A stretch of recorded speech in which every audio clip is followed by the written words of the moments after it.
Ser podcast. En la biblioteca de Hoy por Hoy preocupa y mucho la obsesión de don Asensio con el escritor Marcos Giral Torrente. Bueno, parece que por fin ha conseguido don Asensio que venga a la biblioteca Marcos Giral Torrente. Sí, por favor, que lleva 2 años dando la brasa. Habría que traer a Marcos Giral Torrente. Es que yo creo que a todos nos lo ha dicho. Daba igual el día, el motivo. Tú le dices en cualquier momento ¿qué escritor traerías el próximo viernes, Antonio? Y él, dale que dale. No lo dudes. Marcos Giral Torrente. Es que no entiende que pueda haber otras opciones literarias en España. 2 años repitiendo el mismo nombre. Es tan constante que a veces por la noche escucho su nombre reiteradamente como una pesadilla. Marcos Giral Torrente. Yo me he leído ya El final del amor, Los seres felices, Tiempo de vida. ¿Por? Porque cada vez que le pides que te recomiende un libro te da muchas opciones de diferentes autores, pero al final... Marcos Giral Torrente. Yo ya ni le pregunto. Es que me saca de quicio. El otro día estaba regando el jardín de barba, se acerca y me dice: ¿sabes quién es el tío que más sabe de bulbos, de nenúfar y de narcisos? No. Sí, el que estás pensando. Marcos Giral Torrente. Si el otro día, que casi me muero de vergüenza, estaba Ángeles Barceló agobiada porque buscaba expertos en liturgia para el funeral del Papa y pasaba por allí don Asensio y sin pudor ninguno le dice: Eso lo haría muy bien Marcos Giral Torrente. Pero lo más fuerte fue el pasado lunes. Sería un poco más de las 12:30 de la mañana y aparece por la redacción celebrando que este viernes por fin venía, sí, Marcos Giral Torrente con su nueva novela. Y no sé qué cara le debí de poner al tío este que muy ofendido me dice: ¿Os pasa algo con Marcos Giral Torrente? Y fue decir eso y el caos cortocircuitó el sistema. ¿Y esto me dices el lunes a las 12 y...? Sí, a las 12 y los minutos que estás pensando. Lo último que dijo don Asensio antes del gran apagón fue exactamente Marcos Giral Torrente. Callad que no salga de aquí, ¿eh? Que esto quede entre nosotros, que anda Pedro Sánchez buscando responsables. Marcos Giral Torrente. Hoy por Hoy Magazine. He visto una luz, hace tiempo Venus se apagó. Ser podcast. He visto morir una estrella en el cielo de Orión. Antonio Martínez Asensio, buenos días. Buenos días. Cuánta mala gente. No, pero es verdad que llevas 2 temporadas proponiendo al invitado de hoy para la biblioteca. No, es una infamia. O sea, llevo mucho más de 2 años. Marcos Giral Torrente, muy buenos días. Buenos días, Ángeles. ¿Tú sabías de esta obsesión de nuestro bibliotecario por tenerte como invitado? Bueno, siempre que me lo encuentro me dice: te quiero llevar a mi programa. Esto desde hace 19 años, más o menos. Claro, yo no lo podía sino ver con cierto escepticismo, pero ahora veo que era totalmente cierto. Te das cuenta, ¿no? Sí. Bueno, los deseos de Antonio Martínez Asensio se hacen realidad y hasta aquí Marcos Giral Torrente con su nueva novela Los ilusionistas, editada por Anagrama. Ahora nos vamos a meter de lleno en esta novela, que es una maravilla, de verdad. Muchas gracias. Es que he disfrutado, Marcos, una barbaridad. Además, como he tenido tiempo, porque he tenido viajes, la he podido leer tranquilamente, ¿sabes? En aviones, en aeropuertos y en tren, y es una maravilla.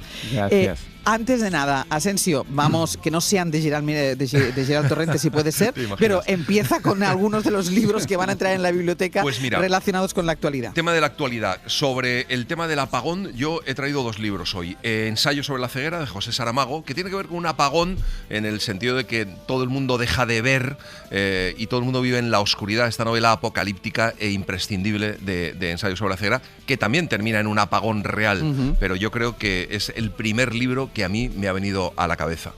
Pues Ensayo sobre la ceguera, de José Saramago, que está publicado en Alfaguara. Y luego hay un libro de Don DeLillo que se llama El silencio, que cuenta la historia de un día en Estados Unidos, justo la noche de la final de la Super Bowl del año 2002, en que Estados Unidos entero se queda también sin luz, un apagón enorme. Bueno, habla del posthumanismo y es curioso, porque es una novela que terminó de escribir justo antes del comienzo de la pandemia. Es como si nos hubiera pasado a ti y a mí el sábado con la final de la Copa del Rey.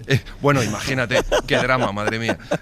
El silencio de Don DeLillo en 6 Barral. ¿Y traes alguno más? Sí, mira, un poco con la percha del 1 de mayo, Germinal, que yo me he traído mi vieja edición de Ediciones de la Torre, pero está editado también por Alianza y muchas ediciones, y que para mí es el gran libro de la lucha obrera, ¿no? Donde Emilio Zola cuenta lo que es el trabajo de la minería y explica maravillosamente cómo viven los mineros y cómo deciden rebelarse y empezar a luchar por sus derechos, con lo que para celebrar el 1 de mayo, Germinal. Germinal de Emilio Zola, que está en Alianza. Y para el 2 de mayo, no el 1 de mayo, sino el 2 de mayo que soy, el 19 de marzo y el 2 de mayo de Benito Pérez Galdós, que cuenta lo que pasó en España desde el motín de Aranjuez hasta que los madrileños se levantaron contra los franceses el 2 de mayo, que es lo que se celebra hoy. 19 de marzo entre el 19 de marzo y el 2 de mayo de Benito Pérez Galdós en Alianza, y hoy traes uno más. Bueno, uno más, pero simplemente esto es novedad. Esto es novedad porque han dado el premio de la crítica, que para mí es el premio más importante, más prestigioso de la literatura, y se lo han dado a Tarántula de Eduardo Alfón, que lo ha editado Libros del Asteroide, y bueno, simplemente yo creo que hay que leerlo, comentarlo y meterlo en la biblioteca. Esta novedad Tarántula de Eduardo Alfón, que está en Libros del Asteroide. Hoy son muchos libros, recuerden los oyentes, que para encontrar los libros que citamos, los de nuestros invitados, los que los oyentes nos donan para la biblioteca, tienen un buscador a su disposición en la biblioteca de Hoy por Hoy. Solo con que pongan el nombre del autor, una palabra que les suene del título que hemos dicho, ahí van a salir todas las referencias de nuestra biblioteca con todos los libros que ya tenemos ordenados y organizados. Y todos estos que acaba de decir Antonio, que son 5, más el libro de esta semana, que es Los ilusionistas, de Marcos Giral Torrente, publicado por Anagrama. Marcos, ¿la familia es de lo poco que nunca podemos elegir? Yo creo que es, sí, o sea, probablemente no de lo poco, sino casi lo único que no podemos elegir. Donde naces, si hubiese una posibilidad previa, me apuntaría. No porque la mía no me guste, pero bueno, a lo mejor por matizar algunas cosas. Por probar otras. Sí. Bueno, pues de literatura y de familia vamos a hablar mucho en los próximos minutos con Marcos Giral Torrente y con Antonio Martínez Asensio, pero antes, ya saben que tienen la posibilidad de llamarnos al 900-100-800 para donarnos ustedes también el libro que quieran, ese libro que les ha marcado, que quieren compartir con los oyentes de este programa. 900-100-800, llamen porque nosotros queremos leer los libros que nos proponen. Una pausa y entramos ya en Los ilusionistas.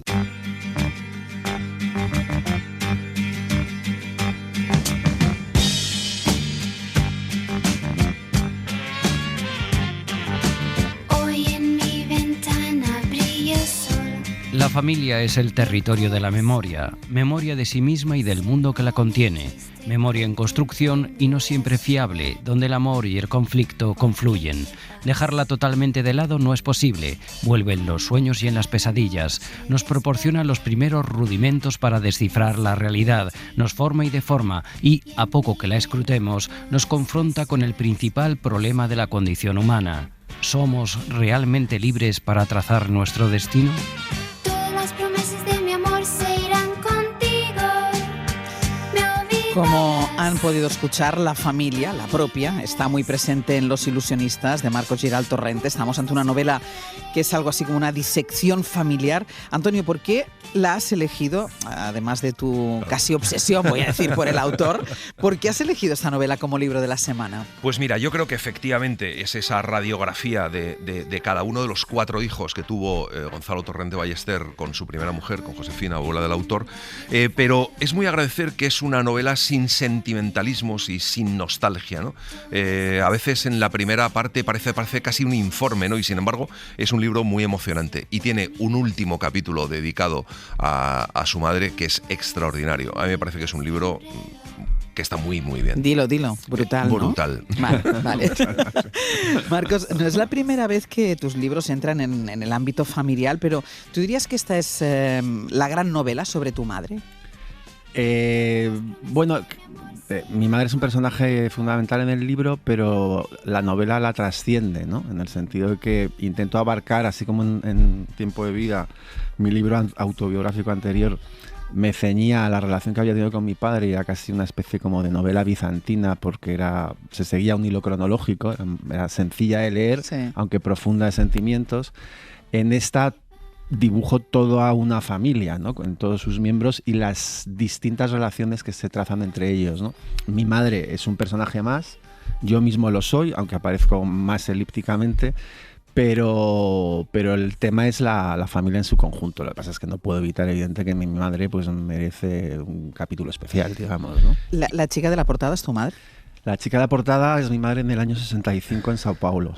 Sí. Qué será súper guapa, ¿eh?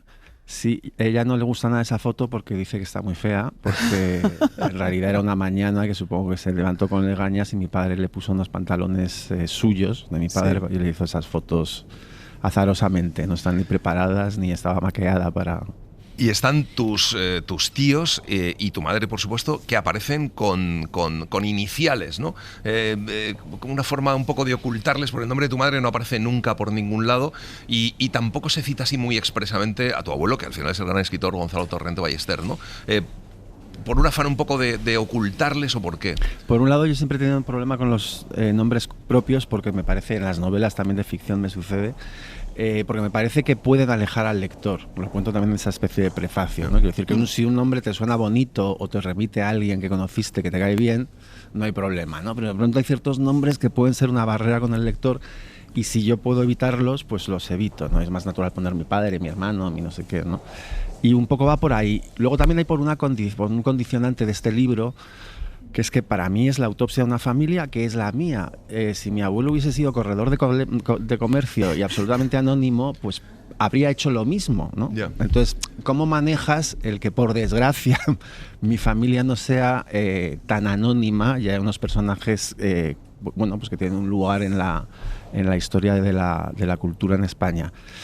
Entonces, bueno, pues no es que quisiera ocultarlo, porque aunque en algún momento, o sea, la única manera en la que aparece su nombre es cuando yo me autocito y saco necrológicas que escribí sobre ello, entonces ahí aparece el nombre real, ¿no? Fuera de las iniciales. Que llegué incluso a pensar en modificar esos textos para que no se viera el nombre. Lo que pasa es que ya era un poco delirante y me metía en demasiados laberintos, ¿no? Y entonces al final decidí esa combinación entre la inicial y no ocultar quiénes eran, porque al fin y al cabo también... Nuestra memoria, Marcos, no se puede desligar nunca de lo que es o ha sido nuestra familia. ¿Nos determina la familia? ¿Tú eres quien eres por esa familia? Absolutamente, sí. Yo creo, el libro reflexiona en torno a eso, es uno de los ejes vertebradores del libro. Y sí, no cabe duda, porque a veces lo he dicho o lo he escrito en otros lugares, que es que aunque te posiciones en contra de tu familia, aunque trates de hacerle la guerra a tu familia, aunque intentes ser exactamente lo contrario de lo que tu familia representa, en ese intento de ser lo contrario, tu familia ya te está condicionando. O sea, de manera que no hay escapatoria posible a la familia. A mí, de todas formas, hay una cosa que me apasiona, que cuentas. Bueno, yo creo que en esta familia, además, con el tema de los iniciales, todas las familias se pueden reconocer, pero también hay otra cosa común que a mí me ha encantado, que es que hablas también de lo que ignoras de ellos. Quiero decir que muchas veces no sabemos nada de nuestras familias, de nuestro padre, de nuestra madre, y al final también hay una investigación ahí de al final qué sabes, ¿no? Claro, porque en algún sitio también lo he escrito, no en este, que de alguna forma llegamos tarde a la vida de nuestros padres. Claro. O sea, por precoces que hayan sido nuestros padres a la hora de tenernos, han tenido una vida anterior. Y esa vida anterior el hijo la conoce por las historias que le hacen los padres. Y todos sabemos que esas historias son muchas veces aspiracionales y no tanto realistas, ¿no? Con lo cual, la primera rebeldía que surge en la vida de cualquiera es empezar a entender que todo eso que has oído o todo eso que te han contado no es necesariamente cierto. Hay quienes que se conforman con ello y hay otros que quieren averiguar, digamos, el relato verdadero, ¿no? Y si no hay una ruptura familiar, al final uno acaba aceptando, bueno, pues mira, es la familia. Y lo digo por la relación, por ejemplo, tuya, de tu relación mismo con tus tíos, uno marcado por la delincuencia, otro por la fantasía, incluso con tu abuelo. Al final uno acaba diciendo, bueno, pues que son mi familia. Sí, no cabe duda. O sea, yo creo que hay familias tan terribles donde no cabe la reconciliación, ¿no? Pero al fin y al cabo, las familias de la mayor parte de las personas pues no se diferencian gran cosa, en el sentido de que hay tinieblas, penumbras y hay luces y pequeños fogonazos, ¿no? Y hay edades del aprendizaje, la infancia, de la rebeldía contra ese aprendizaje, y luego hay edades de la reconciliación, ¿no? Y al final es todo lo que queremos todos, ¿no? Es decir, queremos quedar en paz con nuestro pasado y queremos quedar en paz con los nuestros, ¿no? Con lo cual uno tiende, salvo que hayan sido verdaderos miserables, a intentar siempre hallar ese punto de unión, ¿no? Volver al origen, en cierto modo, ¿no? La fascinación. En esa familia hay dos presencias claves para entender la vida de los 4 hermanos, la abuela, Josefina Malvido, y el abuelo, Gonzalo Torrente Ballester. Sé que era liberal, progresista y católico pragmático observante de los ritos, que era escritor y persiguió la fama desde joven y que sufrió por no conseguirla hasta tardíamente, que hizo la guerra civil en el bando equivocado por confusas razones, entre las que lo ideológico pesó menos que los cálculos personales, que era inteligente, socarrón y un agudo conversador, pero muy poco resolutivo, perezoso y nada práctico, que el reconocimiento literario, cuando le llegó, socavó la arrogancia intelectual en la que su despecho se había embozado, que era descreído, que tendía a la autocompasión y a juzgar cualquier suceso por sus efectos sobre él, que era cariñoso, sentimental y fantasioso, que otorgaba al pasado casi tanta entidad como al presente en el que vivía, y que era tan irresponsable como para haber tenido 11 hijos de 2 mujeres, 4 de la primera y 7 de la segunda. Marcos, tu abuelo tuvo una infancia dura porque sus padres no se hablaban, tu abuela prácticamente no vio a su padre Marino, luego ellos se casan, tu abuelo y tu abuela se casan, pero viven casi siempre separados, ella en Galicia, él en Madrid. ¿Todos los personajes de esta novela, que al final es tu familia, están marcados por la ausencia? Sí, bueno, clarísimamente mi madre y sus 3 hermanos están marcados por muchas cosas, pero una de ellas determinante, marcados para bien y para mal, porque todo tiene 2 caras, ¿no? Pero una de las cosas que los marcó, yo creo, en su infancia fue que efectivamente ellos vivían en Galicia junto a su madre, mientras que su padre tenía una existencia fuera de Galicia, ¿no? De la que les informaba puntualmente por cartas. A mi abuela la escribía prácticamente todos los días y cada niño, que eran 4, recibía una carta además semanal. Y cuando volvía el padre a Galicia desde Madrid, pues que eran pocas veces, porque tenemos que pensar en una España en la que los trenes tardaban muchísimo en llegar a Galicia y que muy a menudo llegaban con retrasos de 10-11 horas, es decir, lo que vimos el otro día en el apagón era una constante en la España de la posguerra, ¿no? Entonces, claro, trasladarte de Madrid a Galicia en esos, pues no era tan fácil. Hoy en día las familias pueden vivir divididas porque los transportes han mejorado muchísimo, ¿no? Pero entonces, pues prácticamente se reunían 3 veces a la semana, al año, cuando tocaba, en Navidad, en Semana Santa y en verano. Y a veces no tanto. Había alguna Navidad, quiero decir, que ni siquiera se juntaron. Sí, ni siquiera se juntaron. Entonces eso, en los niños, por mucho que ese padre llegaba cargado de regalos, por mucho que les escribiera, por mucho que de alguna forma, estando fuera, intentaba teledirigir la familia y dictar los médicos a los que debían ir, los colegios en los que debían ingresar, etcétera, pues no cabe duda de que era una ausencia rara, ¿no? Los niños de su entorno no vivían experiencias parecidas. Y sí, eso les marcó. Pero como venía cargado de cuentos, venía cargado de como un embaucador, de historias bonitas, de regalos, pues al mismo tiempo acrecentaba su fama, su personalidad atractiva, etcétera, ¿no? Pero la ausencia clave al final no es tanto la del abuelo, sino al revés, es la de la madre, ¿no? Cuando la madre muere tan joven, a sus 4 hijos les marca. Hay un momento de la novela que dices que es la gran herida, y tú dices, yo nací en una familia con esa herida, la herida de la muerte de la madre, ¿no? Sí, porque cualquier familia yo creo que sufre una ausencia repentina, ¿no? de alguien, sobre todo si hay niños todavía, o no tan niños, pero jóvenes en periodo de formación, pues eso sí que marca tremendamente, ¿no? La orfandad paterna o materna marca muchísimo, ¿no? Y es uno de esos elementos que tú efectivamente te puedes preguntar, ¿cómo habría sido mi vida de no morir mi madre? ¿O cómo habría sido mi vida de no morir mi padre? Si tu padre muere cuando tienes 39 años, como era mi caso, mi vida habría sido la que ha sido. Pero si muere en un periodo diferente, pues las cosas se pueden resituar de diferente manera, entrar otros actores en el escenario, hay cambios, no cabe duda, sí.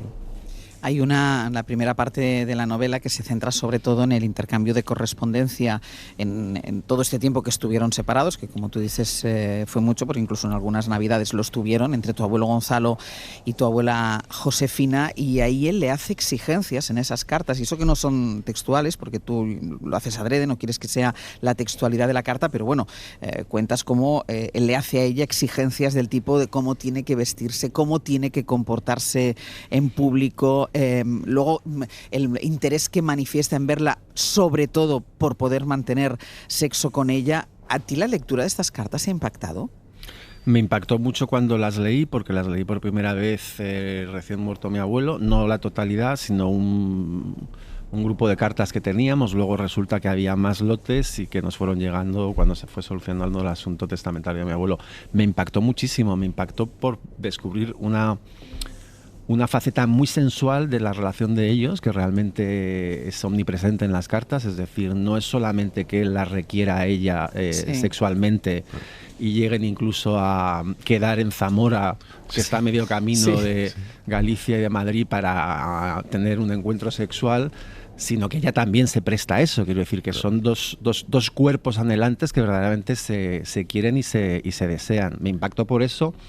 También me impactó porque en las cartas pues mi abuelo le cuenta la vida que hace en Madrid, le cuenta sus dudas literarias, aflora la España de la época, o sea que son unas cartas muy interesantes y que merecerían ser publicadas por sí mismas. Y de hecho, perdón, Antonio, ¿te cuadró al leer estas cartas después de la muerte de tu abuelo?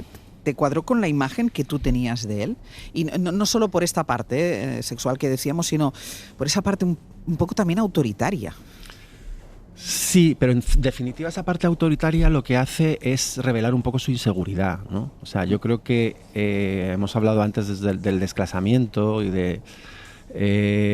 yo creo que él no es que fuera una revista, pero un gallego que llega a Madrid y que intenta hacer carrera literaria y que se mezclan en la vida cultural de la época, que significaba pues ir a estrenos en el teatro, ir a los toros, a conferencias de Ortega, etc., donde pululaba un público a veces genuinamente intelectual, de compañeros de generación o de otras generaciones, y a veces un público más sospechoso de social y medio aristocrático rancio, etcétera, ¿no?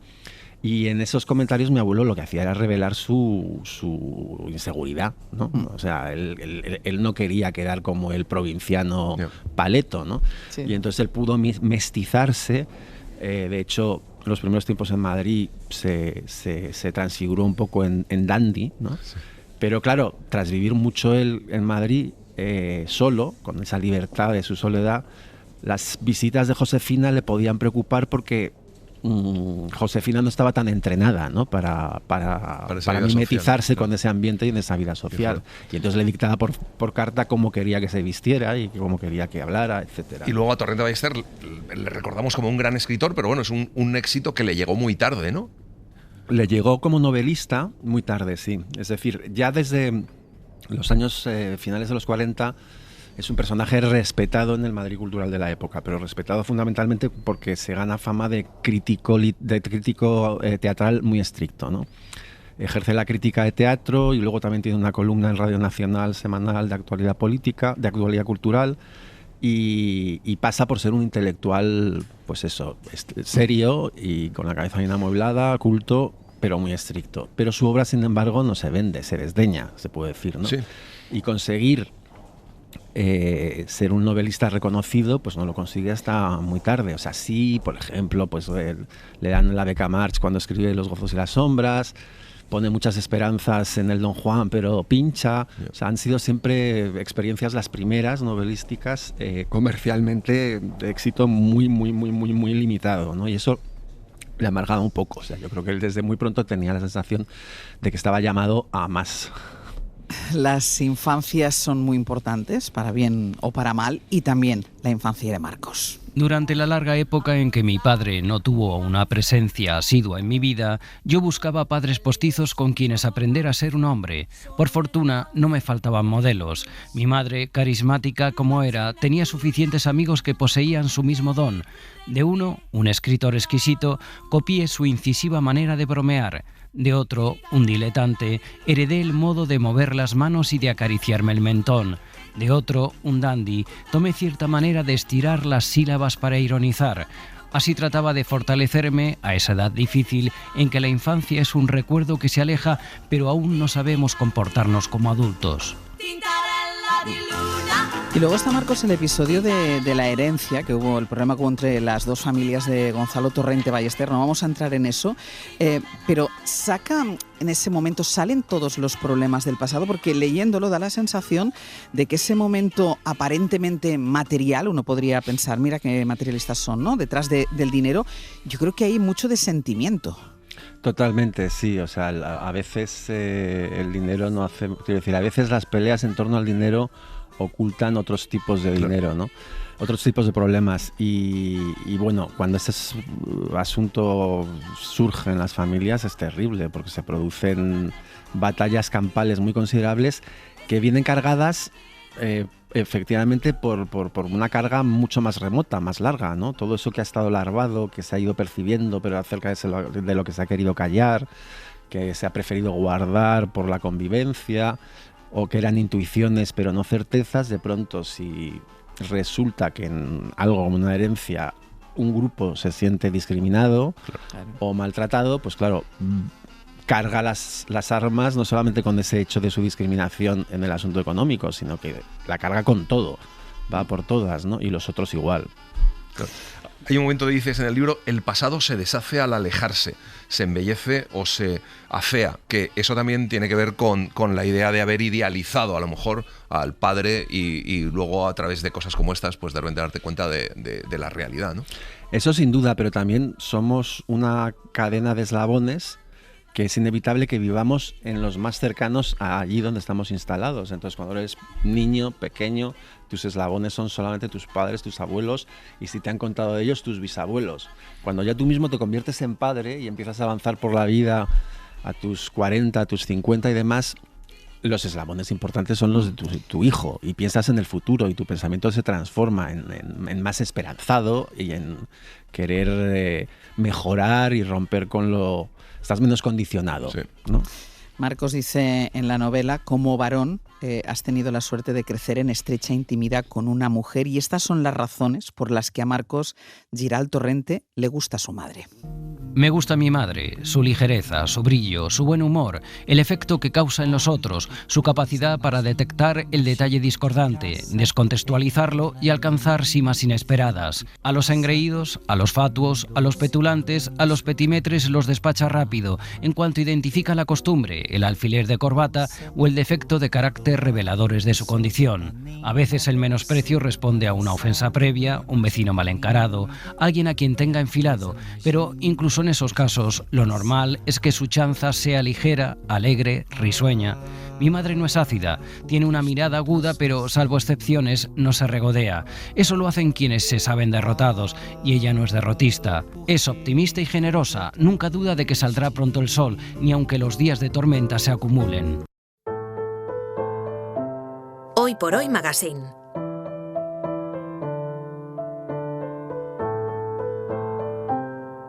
Ser Podcast. Ocurría que yo pertenecía a la estirpe de los vencidos, y no solo había crecido con relatos sesgados, sino que uno de los motores que me impulsaban era la revancha. Descubrirlo me impidió avanzar. Quería escribir de cómo el pasado modela el presente y de cómo el presente hace lo propio con el pasado. La historia de una ausencia, de la huella que alguien deja cuando desaparece y de las traiciones y usurpaciones que los vivos cometen contra los muertos. Sin embargo, gran parte de mi inspiración estaba contaminada, y sobre el miedo a caer en el maniqueísmo se sobrepuso otro igual de acuciante, el de intentar neutralizarlo, exigiéndome una objetividad que podría causar dolor a quienes no quería dañar.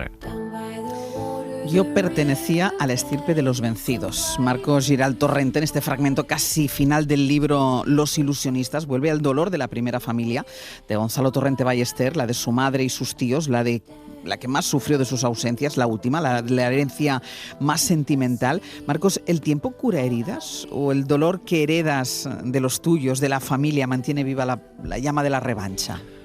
El tiempo cura heridas, no siempre, porque hay heridas que no se curan, pero la mayoría de ellas el tiempo ayuda por lo menos a relativizarlas, ¿no? A medida que avanzamos en el tiempo y que se meten otras historias, pues sí, las relativiza. Por ejemplo, para mí, indudablemente, pues no cabe duda de que cuando eres hijo, solo hijo, y tienes quejas o hay problemas, crisis en tu entorno familiar, las vives mucho más intensamente que si luego tú devienes en padre, que es ese hijo nuevo el que realmente acapara el centro de atención, y todo el pasado pues lo coges en la medida en la que puede ser un equipaje valioso para tu hijo. Bueno, eso de hecho lo dices en el libro. El libro, de hecho, al final terminas claro, diciendo que toda esta historia del pasado, al final tú la escribes para que la conozca tu hijo y para tu hijo, ¿no? Exacto, sí. Entonces, sí, yo creo que dependiendo del estado en el que estés en la vida, pues la manera de juzgar nuestro pasado, nuestro entorno es muy diferente, ¿no? ¿Qué sabe tu madre de este libro? Mi madre, que solo tiene un hijo, que soy yo, y que le importo mucho yo, naturalmente, mi carrera de escritor, y yo soy bastante inseguro, la utilizo siempre como una de mis primeras lectoras. Sí. Y siempre le paso los manuscritos, casi incluso cuando están inconclusos, o sea, en momentos de que no sé por dónde tirar y tal, le enseño mis manuscritos. No se lo he enseñado hasta el final porque el capítulo más problemático era el de ella, precisamente, que es el último, ¿no? Sí. Entonces no podía dárselo inconcluso porque evidentemente iba a haber un retrato de ella, porque lo ha habido de todos los demás personajes, tenía que haberlo. Entonces, pero ese retrato me costaba como encararlo, y naturalmente tenía que ser el último, y hasta que no lo tuve pues no fui capaz de enseñárselo, y lo leyó y creo que se sintió agradecida. Encontró que el relato era se me ha ido la... No te preocupes, sigue hablando. Que eso es que se le debe haber caído... Se encontró reconocida en el relato, digamos, ¿no? Que era un relato amable. Se me ha caído, es que se le han desconectado los auriculares. Yo lo escucho perfectamente, lo que pasa que él no me escucha a mí mientras Asensio te escucho.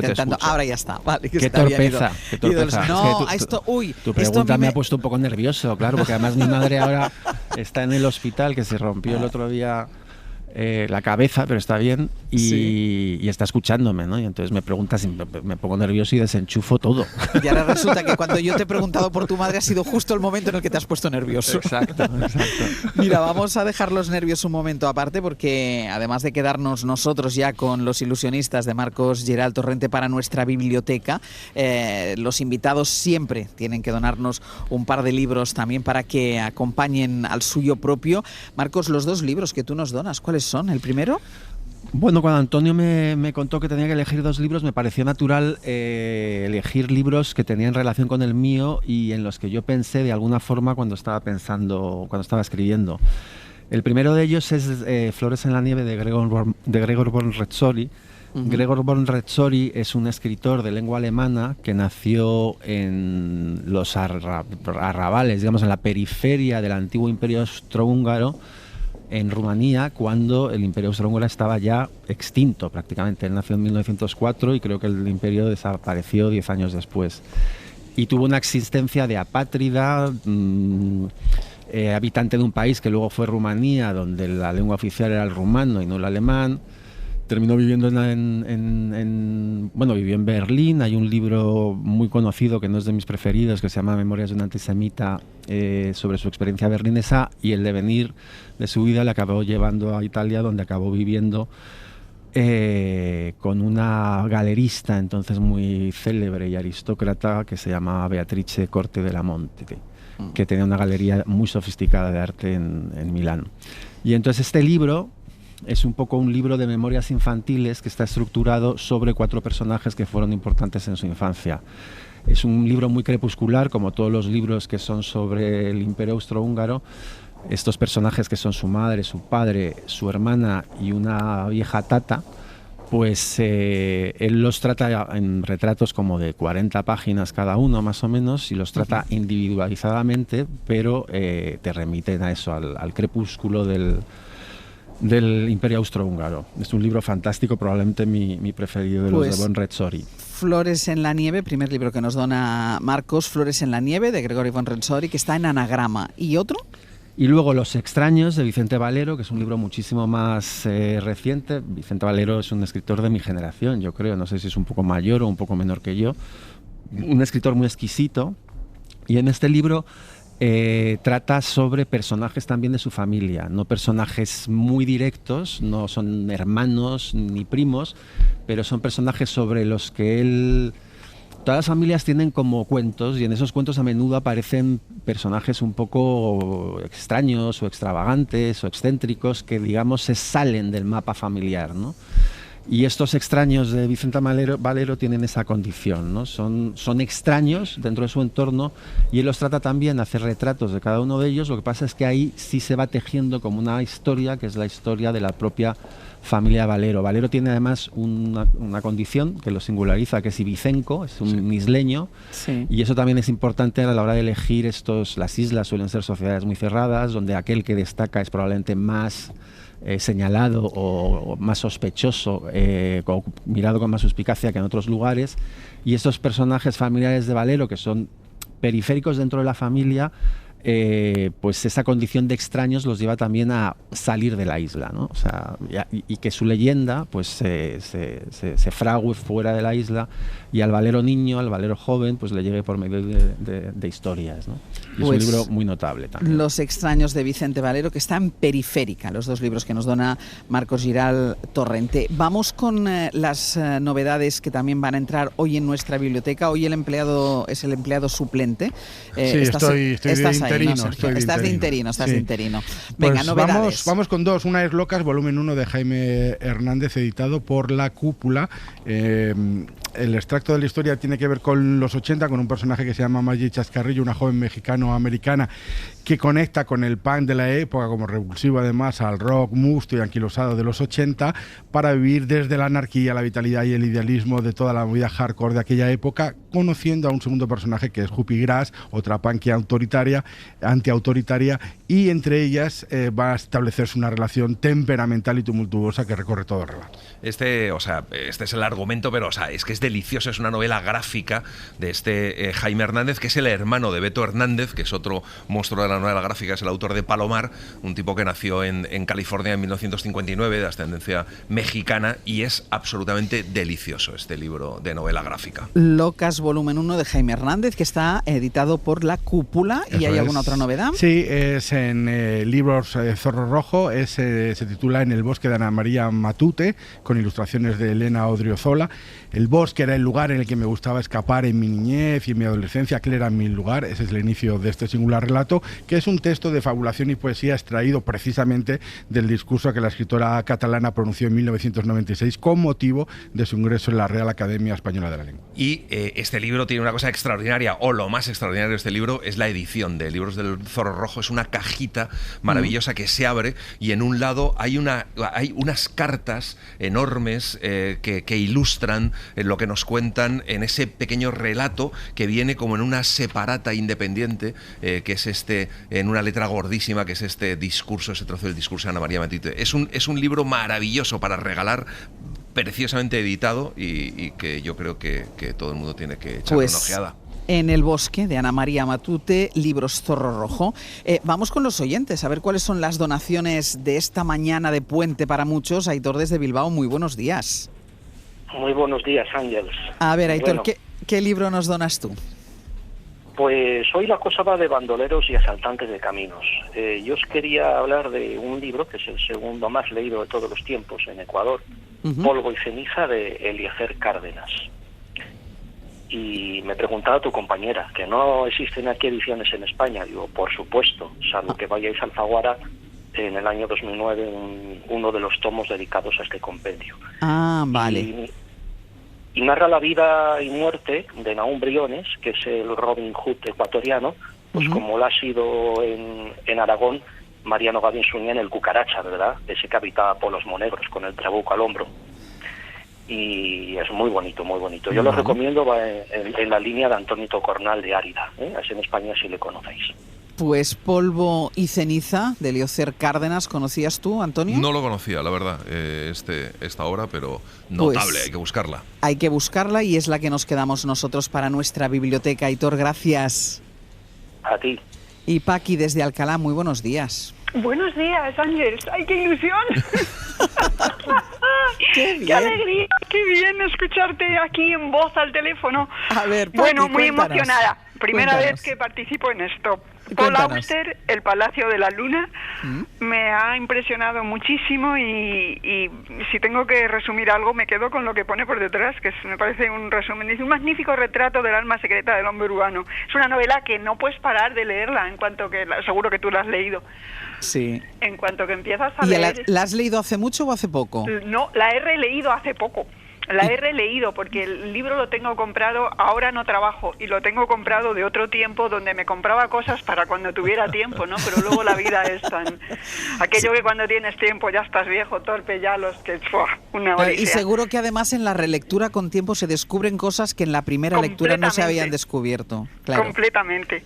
Y si tengo que hablar de un segundo libro, otro que he leído recientemente, anterior a este, es Estambul, de Pamuk. Me ha parecido Pues precioso. nos vamos a quedar con el de Paul Auster, El Palacio de la Luna. Paqui, muchísimas gracias. Muchas gracias a vosotros. Buen día. Hasta luego. Dime. Ángel, como todo Paul Auster, claro, en España, en anagrama. En anagrama. Todo Paul Auster en anagrama, El Palacio de la Luna, que es la donación que nos hace Paqui. Pascual Donate, el de los libros abandonados, el que rescata libros entre las montañas que hay en la redacción de la cadena SER, aunque a lo mejor han bajado un poco las montañas después del apagón del lunes, que la gente no tenía tele ni este tipo de cosas. A lo mejor a la gente le dio por leer y rescató libros. No te ¿Qué has creas, rescatado tú? aún quedaban cositas, ¿eh? Mira, ¿Sí? traigo Casa de Nadie, de Laureano Debat, publicado por la editorial Candaya. Debat es un escritor argentino y cuenta en primera persona su llegada a Barcelona hace una década. El buen hombre alquila una habitación en el barrio de l'Eixample con vistas al patio de un convento de monjas y sus compañeras de piso son una madre y una hija más majas que las pesetas, pero muy pronto descubre que ambas ejercen la prostitución en la misma casa. Y el libro es un relato de la convivencia y de la amistad con estas dos compañeras de piso y también una ventanita abierta a los secretos del mundo de la prostitución. Vale, pues repites el título y el autor. Casa de Nadie, de Laureano Debat, publicado por la editorial Candaya. Buenísimo libro. Buenísimo, tú te lo has leído. Nunca entiendo por qué abandonan estos libros, de verdad, me resulta incomprensible. Mira, es el misterio del por qué uno entra en una librería y coge un libro, a no ser que tenga la reseña, o ahora, por ejemplo, todos aquellos que van a ir ahora a la librería a comprar Los ilusionistas de Marcos Giral Torrente, porque estamos aquí hablando de él, pero es el misterio del por qué escogemos un libro a veces del que no sabemos nada o por qué lo abandonamos sin saber nada. No, Ángel, no lo hemos dicho, pero el libro de Marcos Giral Torrente sale el miércoles que viene. Entonces hay que reservarlo, hay que ir a la librería para reservarlo, Vale. pero se publica el miércoles pero 7. pueden ir yendo a la cola. Pueden ir yendo a la cola, efectivamente, hacer cola. Es que Sí. no dudo que va a haber Sí. cola. Después del programa de hoy, Sí. Marcos, no dudo que va a haber cola de gente esperando la salida del libro. Gracias. Antonio, ¿y en un libro una hora? Pues en un libro una hora esta semana tenemos La gata de Colette, que es maravillosa. Es un triángulo entre una pareja recién casada y la gata del marido que compite por el amor. Y es también una historia sobre el paso de la juventud a la madurez y una crítica a la burguesía francesa. Un librazo. La gata de Colette en un libro una hora. Marcos Giral Torrente, ha sido un gusto leer tu libro y hablar contigo. Muchísimas gracias. Gracias a ti, Ángeles, gracias a Antonio, gracias a todo el equipo y gracias porque no ha pasado inadvertido que las músicas que habéis elegido, Garota de Ipanema, Por qué te vas o Tintarera de Luna, son músicas citadas en el libro. Pues ahí está Muchas gracias. el trabajo de Pepe Rubio. Muchísimas gracias, Marcos. Un beso. Un beso. Antonio, hasta la semana que viene. Ángels. Adiós. She's on her way. Su disposición el 900-100-800 para que nos llamen, para que nos pidan la canción que quieran y nos cuenten una anécdota, algo divertido, algo que pasó mientras escuchaban o cuando conocieron por primera vez la canción que quieren escuchar y compartir ahora con nosotros. 900-100-800. Llegan las historias musicales con Fernando Neira. Hoy por Hoy Magazine. Ser Podcast. Nuestras historias musicales de hoy son un poquito diferentes. Ya está Fernando Neira preparado en el estudio, pero vamos a tardar un poquito en saludarle porque Y ahora lo entenderán. Lo que no cambia es que les esperamos, como cada viernes en el 900-100-800. Ya saben cómo va esto. Ustedes nos piden una canción. Nosotros les pedimos a cambio una historia que sea emocionante, que sea alegre, que ponga los pelos de punta y que dibuje una sonrisa en la cara, que estamos a viernes lluvioso en buena parte de España.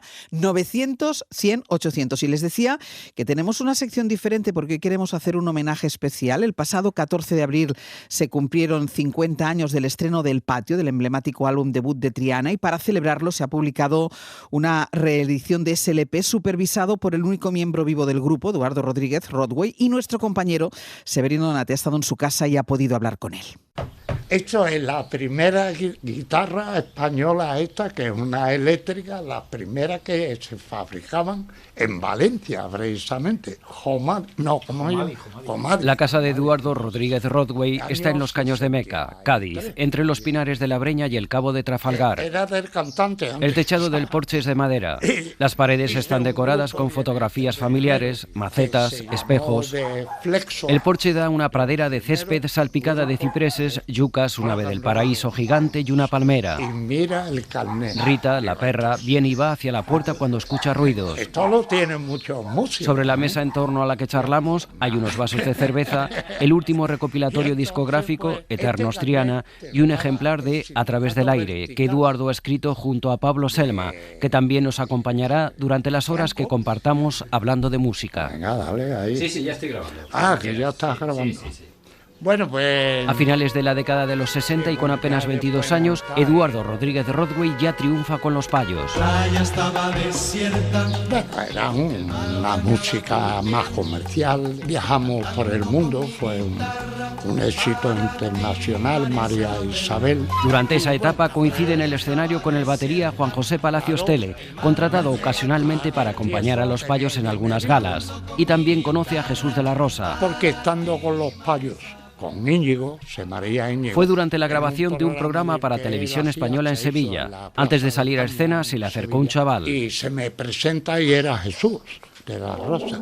Y me dice, Eduardo, ¿me puedes dejar la guitarra que quiero enseñarte un par de temas que tengo a ver qué te parecen?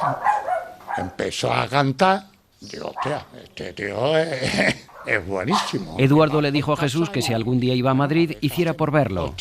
Al tiempo aparece Jesús de la Rosa conmigo. Pero no nos adelantemos. No mires hacia atrás. Eduardo disfrutaba del éxito en Los Payos, que no duró mucho. 4 o 5 años. La aventura se truncó el día en que policías de paisanos se presentaron en su casa. A comisaría. De allí a Carabanchel y de Carabanchel tardé 3 meses en salir. Por fumarme porro me meten en la cárcel. Me destrozan absolutamente mi carrera. Al salir de la cárcel, tras un breve paso por Torremolinos, Eduardo vuelve a Madrid y forma parte de un nuevo proyecto, el Grupo Tabaca. Era un grupo de voces así, estilo Crosby, estilo Nash. Muy pronto surgen las desavenencias y uno de los integrantes deja el grupo. Sí, el Carlos Atia, que ya... Pero Tabaca se había comprometido con la discográfica a grabar un segundo single. Yo tenía compromiso. Buscaban un nuevo componente para completar el grupo. Por mediación de Rafael Marinelli, Jesús de la Rosa se presenta en el piso que Eduardo tiene en la calle San Nazario, en Madrid. Empezamos a charlar, cogemos guitarras y ya empieza a desgranar temas que ya tenía hecho Jesús de la Rosa de Sevilla, y en ese momento di con la tecla. Eduardo decidió grabarlo en un magnetófono. Grabé allí mismo, en el primer encuentro con Jesús, con Magay. Sí, porque es que lo vi. Fui visionario en ese aspecto. Y ya evidentemente fraguo Triana, porque era lo que yo estaba buscando. Un tipo genial. Jesús de la Rosa ya llegaba con currículum. En 1970 había formado parte de Nuevos Tiempos, donde coincidió con algunos de los músicos que también darían cuerpo a eso que se llamaría rock andaluz. Jesús también había formado parte de Los Ceros, Los Crais, incluso de Los Bravos, que intentaban reinventarse. Pero volvamos al piso de San Nazario. Y entonces... Era el año 1973. Entra Jesús, sustituyendo a Carlos. Triana de momento solo era un pálpito, una intención, y antes había que acabar el trabajo en Tabaca. Y bueno, pues grabamos un single. Aquel single fue el último servicio de Tabaca. Jesús y Eduardo empiezan en solitario un proyecto que no se sabía a dónde llegaría y que pretendía mezclar rock con flamenco. Pues ten en cuenta que éramos rockeros y flamencos los tres, ¿no? Que ya lo hicieron anteriormente gente como Smash, también otro como el guitarrista este que tocó en Estados Unidos con Jeff Beck, Sabicas. Hay una evolución. Primero de dar el salto, ¿no? De lo yeye a lo progresivo. Y dentro de lo progresivo pues se acude a la fusión. Y ya la música que te encuentras en los años 70 es mucho más comprometida, ¿no? Los comienzos fueron difíciles. Eduardo vendió su piso y alquiló un chalet con garaje en la calle Sura de Madrid, donde improvisó un estudio de ensayo. Abajo una moqueta barata. Y después por las paredes cartones de goma. En ese garaje Jesús y Eduardo comienzan a probar sonidos y letras con solo una guitarra y un teclado. Pero necesitan un batería. Jesús apuesta por Antonio Moreno, Tacita, Eduardo por Juan José Palacios, el Tele. Eran baterías artistas. Hay baterías que son buenos músicos pero no son artistas, por ejemplo, ¿no? El Tele tenía las características que yo buscaba también, por eso lo llamé. De los tres, solo Jesús de la Rosa ha pasado por el conservatorio. Sí, Jesús estudió un poco, sabía un poquito más, pero vamos, el Tele empezó a tocar con lata de sardinas. Yo he tocado con 40 profesores y yo no leo una partitura. Claro. Pero la base total y la estructura del edificio musical estaba en nuestras mentes y demás. Muy bien. Vamos. Pero claro, tú ten en cuenta que estando un año entero prácticamente en el garaje, un año entero machacándose y preparando los temas. Están muy meditados y muy montados durante todo ese primer año. El 30 de mayo de 1974, el grupo fue registrado con el nombre de Triana en una oficina de la propiedad industrial. Era una propuesta de Tele a imitación del grupo Chicago. También decidieron autofinanciar la grabación de su primer single en los estudios Quirios, gracias a la mediación de Teddy Bautista. Habló con el director del estudio y le digo, oye, que mira, que para pagarte de momento te puedo firmar 3 letras de 30, 60 y 90. Para la grabación, Teddy también les prestó los sintetizadores Moog y Mellotron que usaría Jesús de la Rosa. Que iba a Inglaterra y se los traía y tal. Y se sumaron 2 músicos invitados que terminaron de completar el sonido del grupo. Como era Manolo Rosa al bajo, un gran bajista sevillano, y Antonio García Pérez de Diego, tocador de guitarra eléctrica. Espléndido con esos solos que hizo tan maravillosos. Los 2 temas que aparecen en aquel single serán Bulería 5x8, Recuerdo de una noche, y Luminosa mañana. Eduardo era el que tenía más experiencia en el trato con las discográficas. Y ahí he metido muchos ganallas. Recorrió distintas compañías, pero todas lo rechazaban. El señor de Pavo me dice que vosotros estáis como en la montaña, tenéis que bajar al valle. Digo, no, el valle ya ha estado, compadre. Total, que me rechaza. Hasta que la grabación llegó a Gonzalo García Pelayo. Gonzalo acababa de poner en marcha Gong dentro de Moviplay, un sello que apostaba por nuevos grupos y nuevos sonidos. Se grabó mucha música que las compañías tradicionales no la querían. Es que dejaban hacer, es que precisamente lo que destaca el sello es que dejaban hacer. Y se grabó sin filtro. Claro, hay que decirlo también, aquello fue un completo agujero. Y se salvó de la quema Triana realmente. Aquel otoño de 1974, Gong publica el primer single de Triana. El 10 de noviembre de ese año actúan en directo en el Gran Musical de la cadena SER, conducido por Pepe Domingo Castaño. Presentación oficial a toda España y lanzamiento por parte de los jóvenes para un grupo con un gran sonido, un grupo de rock a la española, como debe hacerse. Con vosotros en directo están Triana. La compañía decide apostar por Triana y pone el dinero para grabar su primer álbum.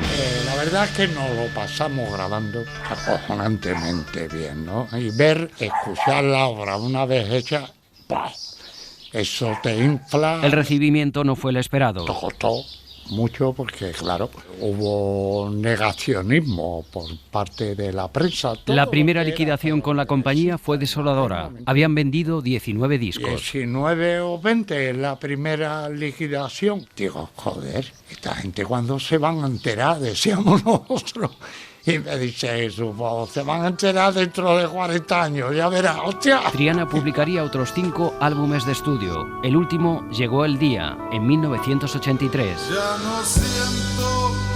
Bueno, ¿habéis venido a San Sebastián? En el otoño de aquel año, Triana se desplazó a San Sebastián y participó en un concierto benéfico para paliar los efectos de las riadas en el País Vasco.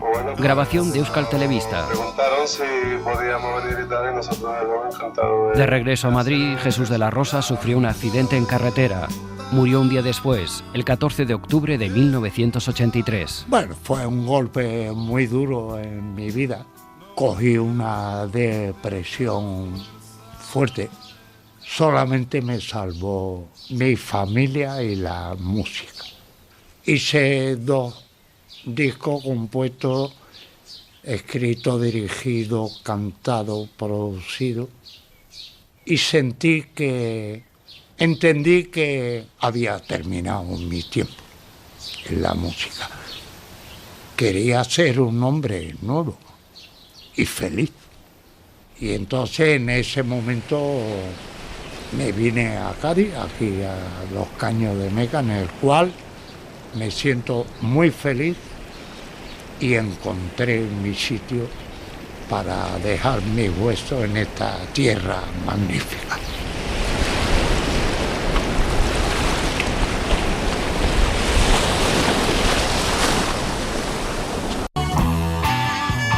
Hoy por Hoy Magazine.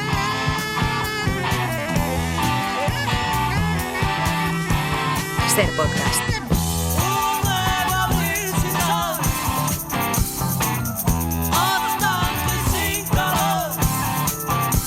Y después del recorrido que hemos realizado de la mano de Severino Donate por los momentos fundacionales de Triana con la publicación del Patio hace ahora exactamente 50 años, Fernando Neira nos propuso hacer una radiografía sonora de lo que sucedía en España por aquel entonces. Neira, buenos días. Muy buenos días, Ángels. Antes de ir a ello, recordar a los oyentes, 900-100-800, que ya saben que queremos conocer también sus historias musicales, que nos pidan qué canción quieren escuchar y nos cuenten qué historia, qué anécdota hay detrás de esa canción. 900-100-800.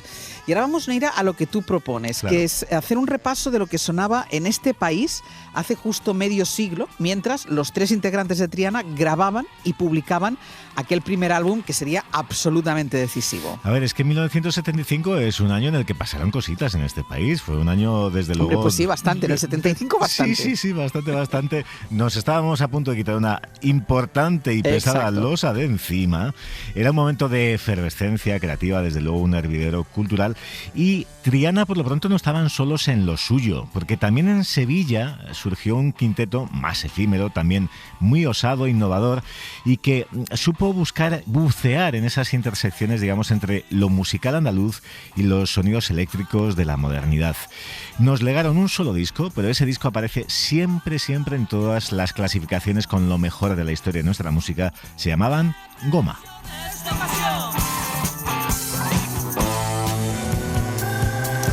Goma, que yo no tenía en el radar, con mucho parecido con Triana, con esos aires andaluces que son evidentes. Pero ¿quiénes eran estos Goma? Pues mira, al frente estaba Antonio Samuel, el batería, que él provenía de Smash, de otra banda absolutamente seminal y pionera, andaluza, avanzada. Junto a Antonio estaba el saxofonista Pepe Sánchez. Él había sido compañero de Gonzalo García Pelayo en la banda Gong a finales de los 60, y Goma crearon este sonido que estáis escuchando, que es a la vez andaluz y progresivo. Los llamaban a veces los King Crimson del Guadalquivir. Pero te vas a quedar aún más loca, Ángeles, cuando te diga cómo titularon el único álbum que publicaron en aquel año 75. ¿Cómo lo llamaron? El título es 14 de abril. O sea que le llaman 14 de abril a un álbum, 14 de abril es el día de la proclamación de la República, le llaman así en pleno franquismo. La censura debía estar ocupada en otras cosas. Estaba por uvas. En Goma lo disimularon diciendo en las notas interiores, es muy divertido leerlas, que la banda se había formado el 14 de abril y el disco se publicaba el 14 de abril del 75. Pero en esas mismas notas añaden, esa fecha además posee otros importantes significados. Vamos, que pillaron al censor o en la siesta o de vacaciones. Y con poca memoria histórica, pero bueno, 4 temas solamente dieron forma a este único álbum importantísimo de Goma. 4 temas de entre 8 y 12 minutos de duración. Y no sé si te has fijado bien, Ángels, en la letra de este que estamos escuchando. Te lo voy a poner otra vez desde el momento culminante. La canción se titula Un nuevo abril sin sal.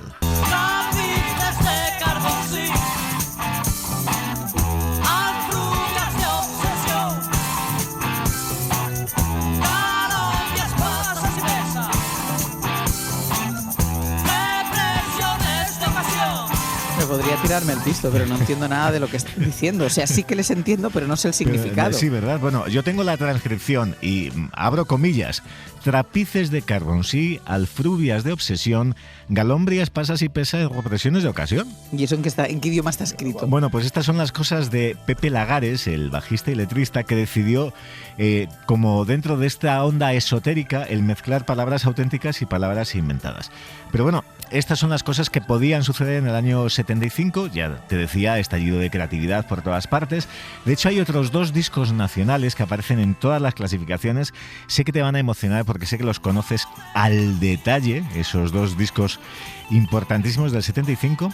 Uno de ellos es este. Quan surts per fer el viatge cap a Ítaca, has de pregar que el camí sigui llarg, ple d'aventures, ple de coneixences, has de pregar que el camí sigui llarg. De los discos que tengo gastados. Este te suena un poquitito, ¿verdad? Un poquitín. Así comenzaba Ítaca, la canción de más de 15 minutos que ocupaba toda la cara A de Viatge a Ítaca, el 6º disco de uno de los grandes poetas de la canción catalana, el gerundense Lluís Llach. Era su 6º LP, se había inspirado en los versos homónimos de un poeta griego, de Constantino Cavafis. Fíjate cómo eran las cosas en aquella época, Ángels, un álbum en catalán. ¿Sí? Canciones que ocupan toda una cara, que duran 15 minutos y pico. Inspiración en un poeta de Alejandría. Bueno, pues este Viatge a Ítaca se convirtió en uno de los 10 discos más vendidos en España de toda... ¿En España? En España de toda la década de los 70. Me alucina. Del 70 al 79, un disco con estas peculiaridades. Por delante incluso en ventas de este otro disco del 75 que sé que te parte el alma y te conmueve como a todos particularmente. Fa una nit clara i tranquil·la, hi ha la lluna que fa llum, els convidats van arribant i van omplint tota la casa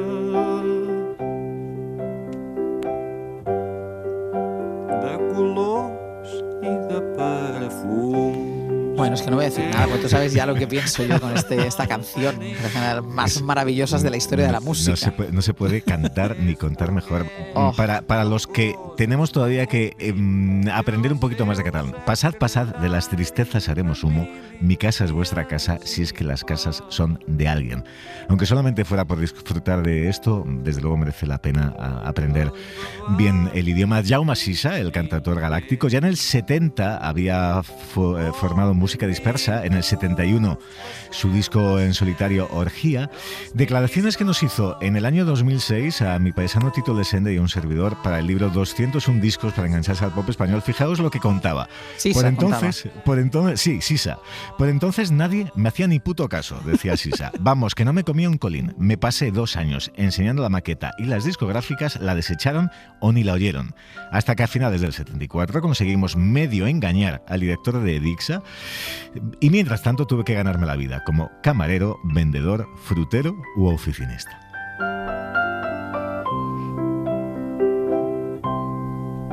Hola, Jaimito y Doña Urraca.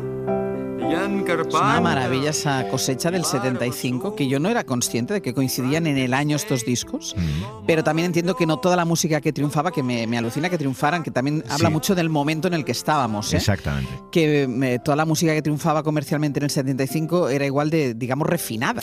Bueno, a ver, siempre hay canciones sobresalientes en las listas de éxitos y otras más circunstanciales. En este sentido, a mí me divierte mucho siempre acudir a la lista de los 40 principales, porque es una lista de valor musical y sociológico.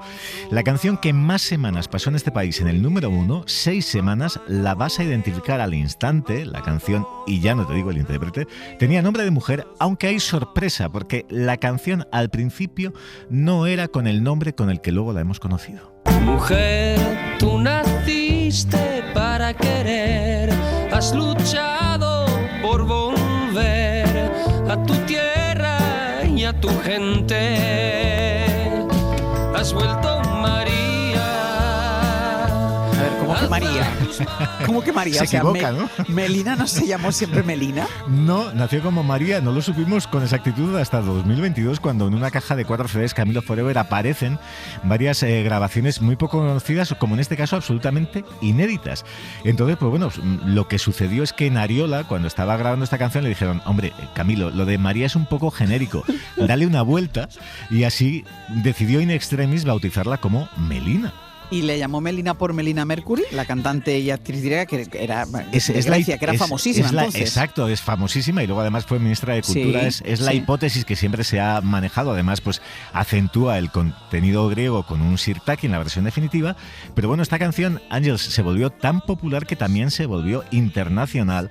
Y es que hay una versión en una lengua en la que no siempre habréis escuchado a nuestro particular genio de Alcoy. Você voltou, Melina, ergui as mãos para o Senhor, ele ouviu seu Camilo, clamor. ¿es esto en portugués? Sí, para el mercado lusófono también hizo ¿Quieres ser mi amante? Porque quieres ser mi amante, o Só Você, la adaptación de Solo Tú. Y hay también grabaciones de Camilo, hay un disco entero en inglés y algunas grabaciones ocasionales en italiano y en alemán. Muy a favor siempre de Camilo VI, pero sigo con la sensación de que todo lo que triunfó en aquel 75 era bueno. Bueno, hay excepciones, aunque digamos que por su singularidad, alguna de ellas ha tenido bastante éxito. 5 semanas permaneció en el número 1, hace ahora medio siglo, esta bonita melodía de ayer, de hoy y de siempre. La gente mayormente se queda balela. 5 semanas. Vamos pisando los charcos, saltando los semáforos detrás de la ja y echando a voces este cantar. Saca el whisky Shelly para el personal y vamos a hacer un guateque. Llévate el casete para poder bailar como en una discoteca. A ver, Neira, ¿quién no ha saltado y votado con esta canción en cualquier verbena y en cualquier que fiesta? tire la primera piedra y no seré yo el que lo haga. Desmadre 75. Era la época del pop humorístico. Te acordarás también de que al año siguiente, por ejemplo, apareció la charanga del tío Honorio. Sí. Y estos Desmadre 75 contaban como líder de la formación con José Julián Monzón, con Seju, a la sazón hermano de José Miguel Monzón. El Gran Wyoming, para todos. Que también hizo sus pinitos. Bueno, por cierto, la cara B del Saca el Whisky Shelly es llamativa, porque se titula Tengo una pena. En su día pasó completamente inadvertida, pero escucharla con detenimiento porque quizás os suene a una canción que luego fue bastante famosa. Sicoroso Ambrosio ha llegado, Sicoroso Ambrosio ha llegado, Sicoroso Ambrosio ha llegado, con un bote de vela en la mano, Micaela, Micaela, Micaela, Micaela, Micaela. Pero esto no es la Macarena. A ver, o sea, yo creo Es igual que la Macarena. Yo creo que esto es la Macarena. Aquí, y como diría el otro, en la China popular. Pero es 17 años antes y cambiaron el nombre por Micaela. Hubo demanda por plagio y los autores de Desmadre 75 la perdieron. ¿En serio? La perdieron porque pero si es igual. Es igual. Pero bueno, ya se sabe que lo de los parecidos es subjetivo y los jueces, pues bueno, los jueces. 75 que estaban trabajando, quedamos 33 mi hermano y yo. Bueno, el Whisky Shelly es eterno, yo le tengo mucho cariño, pero yo sabía que en el 75 tenía que haber algo más flojo musicalmente hablando. Bueno, pues no te quieren ni contar cuando escuches al siguiente triunfador en las listas de los 40 principales. Premio a ti o al oyente que se acuerde de esta canción. Yo no me acordaba, a pesar de que permaneció 3 semanas en lo más alto de las listas. Ven, buen pastor, ven a darnos tu perdón y en la ciega llévanos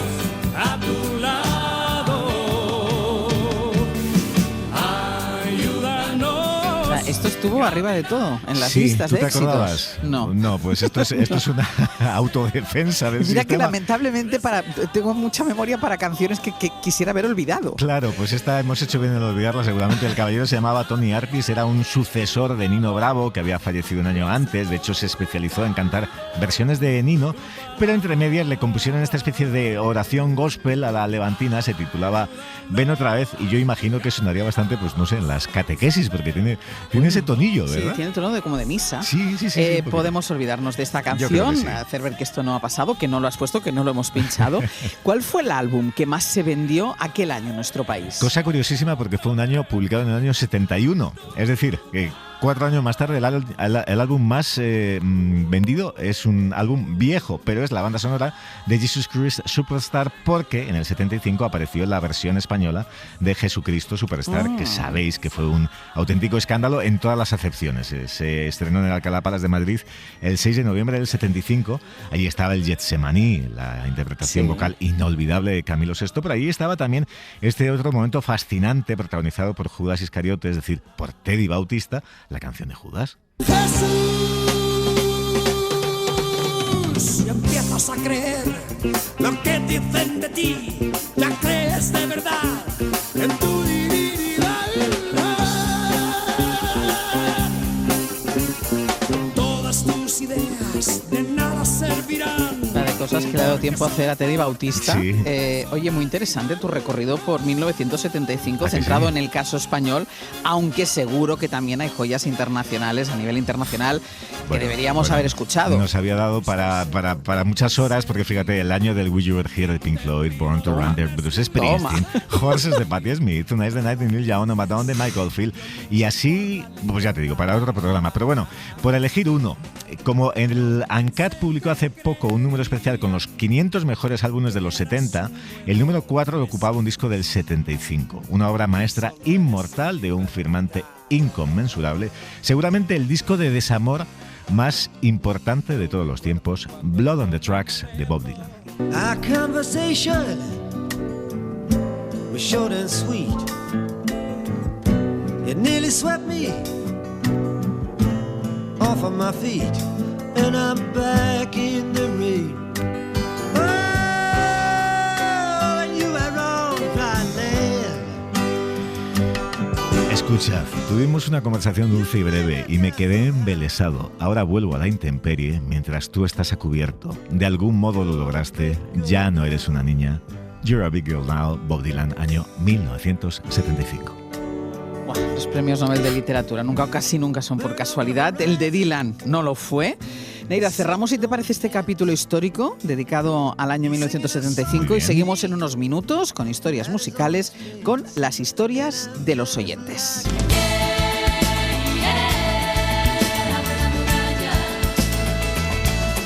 Hoy por Hoy Magazine. Para hacer esta muralla, tráiganme todas las manos. Ser podcast. Tráiganme todas las manos, los negros sus manos negras, los blancos sus blancas manos. Una muralla que vaya desde la playa hasta el monte. Entramos ya, Neira, si te parecen las Sí. historias musicales de los oyentes. Venga, pues la primera es Matilde desde Sant Sadurní. Matilde, buen día. Buen día, Ángel.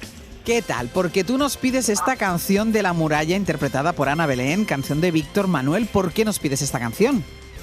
Pues mira, sinceramente le comentaba a tu compañera, aparte de que me mueve a momentos en los cuales no se podían escuchar este tipo de canción tan libremente como ahora, pues me lleva a esos momentos de tenerla que escuchar con mi padre, es llevarme a la infancia, es llevarme además a momentos que ojalá hoy se escuchasen, ¿no? Y se abrieran o se cerrasen esas manos a medida que la vas escuchando.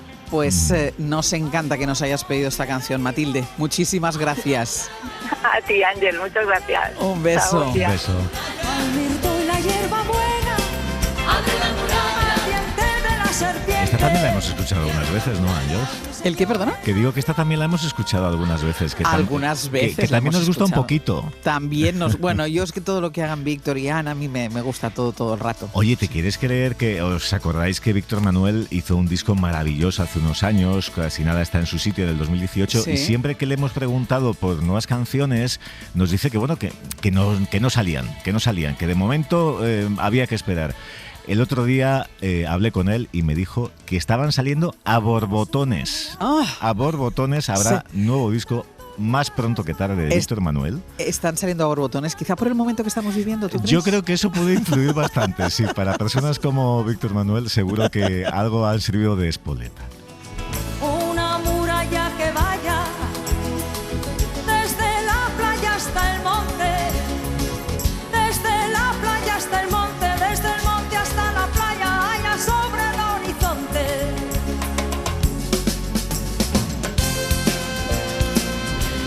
María desde Carcaixent, en Valencia. ¿Qué tal? Muy buenos días, María. Hola, buenos días, Ángel. Cuéntanos, ¿cuál es la canción que quieres escuchar con nosotros? Pues Ya dormiré, de La Fúmiga. ¿Y por qué? Pues porque la verdad es que nos hace, no sé, todos son recuerdos positivos de fiestas, todos son recuerdos positivos de toda la familia bailando juntos y saltando. Y además por el tema que lleváis hoy, Sí. son nuestro grupo reivindicativo, son nuestro grupo que nos hace ver a los poetas valencianos, y todos los cantantes que hay ahora valencianos nos hacen ver cómo piensa la gente joven en la actualidad. Me encanta, de verdad. Mira, espera, no cuelgues, escuchémosla.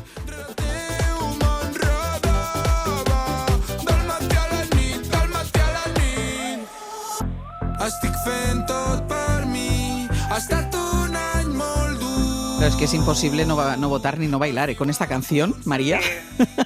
Increíble. Canción de buen ánimo, Ya dormiré, de La Fúmiga. Muchísimas gracias. Gracias, María. A vosotros. Hasta luego.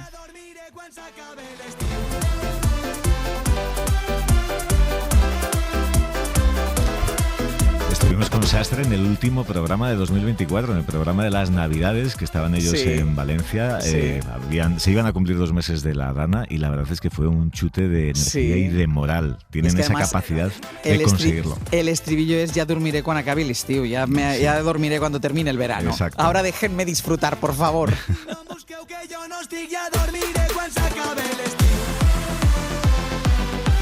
Hay una expresión inglesa que es Ya dormiré cuando me muera. Pues mira, casi. que es, de hecho, el título que aprovechó Warren Zevon para uno de sus discos, I'll Sleep When I'm Dead.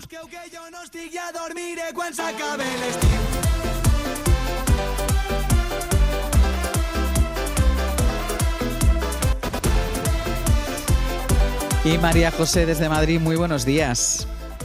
Buenos días, compañeros de mi vida. Voy bien rápido. Vale, es que os amo tanto. A ver, Mira, ahora que se primero habla de la can- inmigración. Danos la canción de... La primero danos- canción es Balada para un loco. Vale, perdón. Ay, me aturullo. No. Balada para un loco. Vale, Balada para un loco, de Astor Piazzolla. De Raúl Lavie. Vale. Y cuéntanos, ¿por qué? Vale. Pues porque con 38 años, ahora que se habla tanto de migración, tuve que emigrar a la Argentina. Sí. Mi primera vez saliendo de aquí, ¿vale? Bueno, los años más felices de mi vida los pasé allí. Jamás viviré como he vivido en Buenos Aires. Y en el colegio que elegí para llevar a mi hijo, un buen día, siempre he adorado el tango, no me digas por qué, supongo que será referencia de mi madre, qué sé yo. El caso es que de repente sale un señor allí, que era padre de una compañera de mi hijo. Este señor era Raúl Lavie. Y yo, por alguna razón cósmica, le digo, ¿puedes cantarnos la balada del Para un loco? Y este señor, tal es así que después le viene el Teatro Colón. O sea, era su canción de referencia. Y es una canción que te lleva por la locura de Buenos Aires. Y que yo salí de Buenos Aires hace 20 años, pero Buenos Aires se quedó dentro de mí. Qué Y bien. bueno, pues es recuerdos maravillosos. Llegué a ser actriz, en fin, qué sé yo, ya no me enrollo más porque sí que el Pero tiempo que, se re- quita. pero Os que, quiero pero en que el recuerdas, alma. pero que recuerdas, María José, esos años con auténtica delicia. Lo mejor de mi vida, Ángel. Claro Lo que mejor de mi vida lo viví en Argentina. Pues hoy te ayudamos Lo a mejor. recordarlo con esta balada para un loco, María José. Muchísimas gracias. Os quiero muchísimo. Un beso grande. Hasta luego. Un beso, amor. De alondras y volá, volá conmigo ya. Vení, volá, vení. Quédeme así piantao, piantao, piantao. Ábrete los amores que Pues vamos a ir. impregnado de la pasión argentina. 20 años Sí. después sigue hablando con una Sí. fascinación absolutamente maravillosa. Pero mira, alguien que tiene que emigrar, que se encuentra acogida en lo que es su país de acogida, que es Argentina, y que recuerda el momento de la emigración como un momento muy bueno. Sí, no sé yo cómo estará Buenos Aires ahora. Bueno, Buenos Aires merece la pena siempre, Siempre. incluso con independencia Sí, de quien siempre. ocupe determinados estamentos oficiales.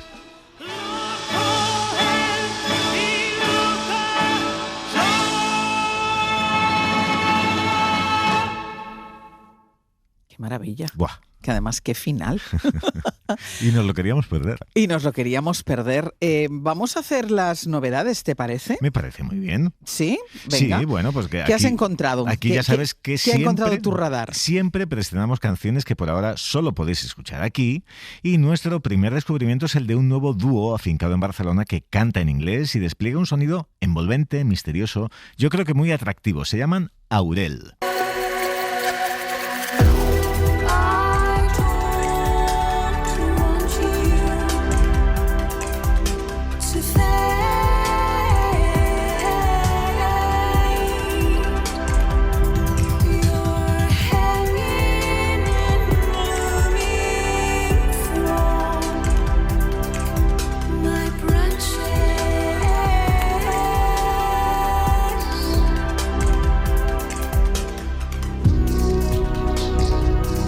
Curioso, ¿no?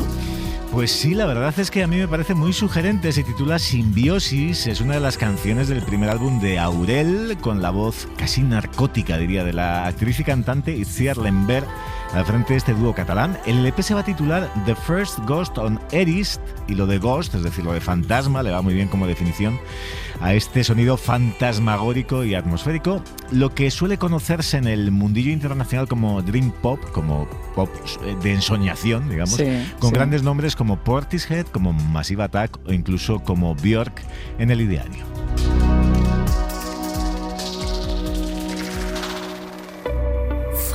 Fighting against gravity.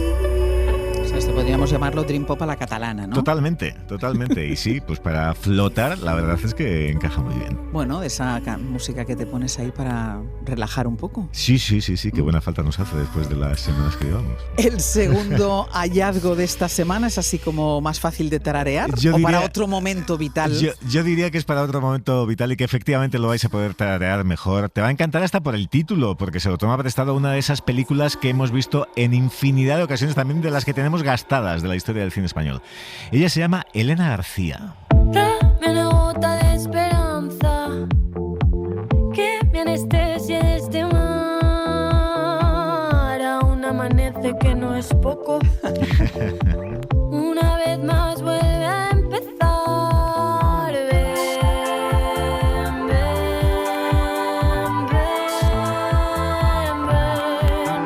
ven, ven,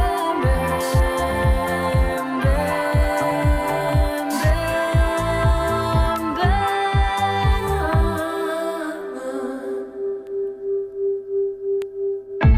me creo la mitad. Pues Elena García es la cantante y teclista catalana que se sitúa al frente del trío que lleva su nombre. El año pasado ya asomaron con un EP, con uno de estos discos con poquitas canciones, y el próximo viernes pondrán en circulación su primer disco grande, Ni tan mal, con Amanece que no es poco, ya lo habéis intuido, como la maravillosa película de José Luis Cuerda entre sus títulos. Y ya estáis escuchando este pop sintetizado con aromas de años 80, hasta un pellizquito de vez en cuando de flamenco atmosférico en estas 10 composiciones.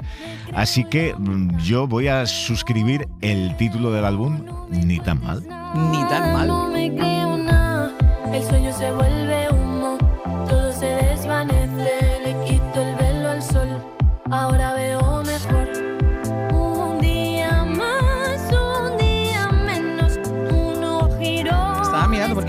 es ella, ¿no? Es el nombre de ella. Es el nombre de ella y es un trío que lleva por nombre su nombre, o sea que bueno, es ella y es grupo.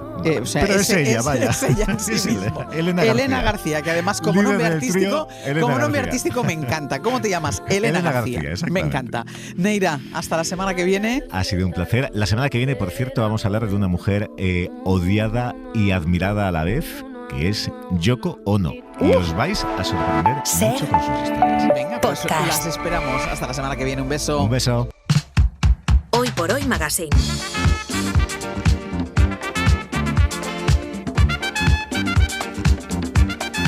Ser podcast. 12 y 8 minutos de la mañana, 11 y 8 en Canarias, después de 2 semanas de ausencia. Hoy se ha dignado a venir a la radio.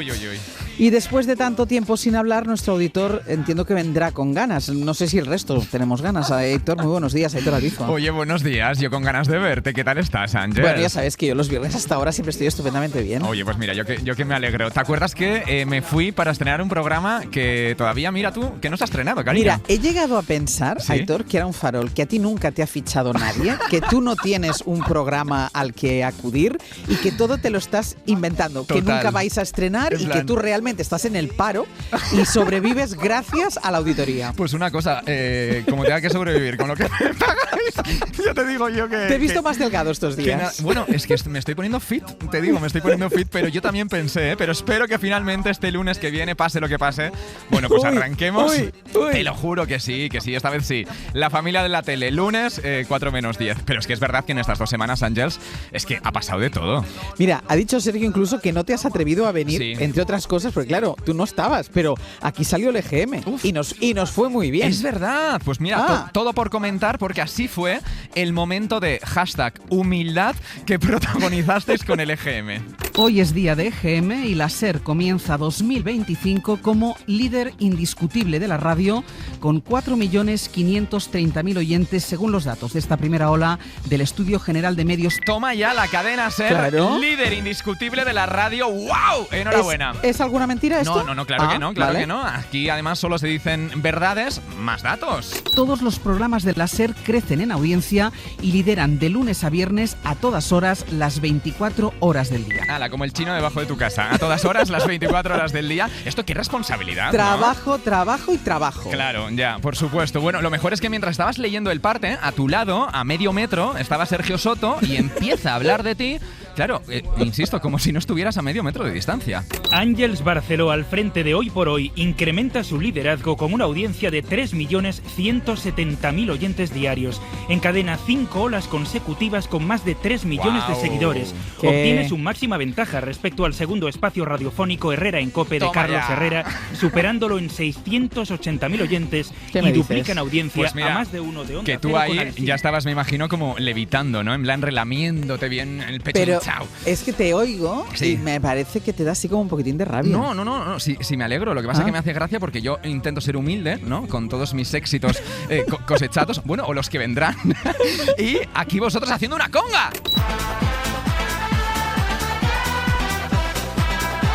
A ver, que yo os esperaba con una música así, pero que entrarais haciendo la conga. Bueno, sí, ¿no? Por el estudio. Pedía. Y suerte que estamos aquí, porque a las 8:03 ha empezado la conga y no hemos podido salir hasta ahora.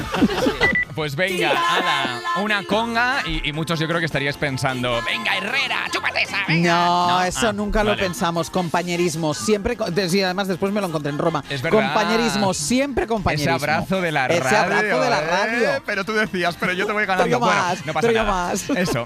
Otra de las cosas que han ocurrido en estas últimas semanas, no sé si os habéis enterado, la muerte del Papa, pues que te llevó a Roma.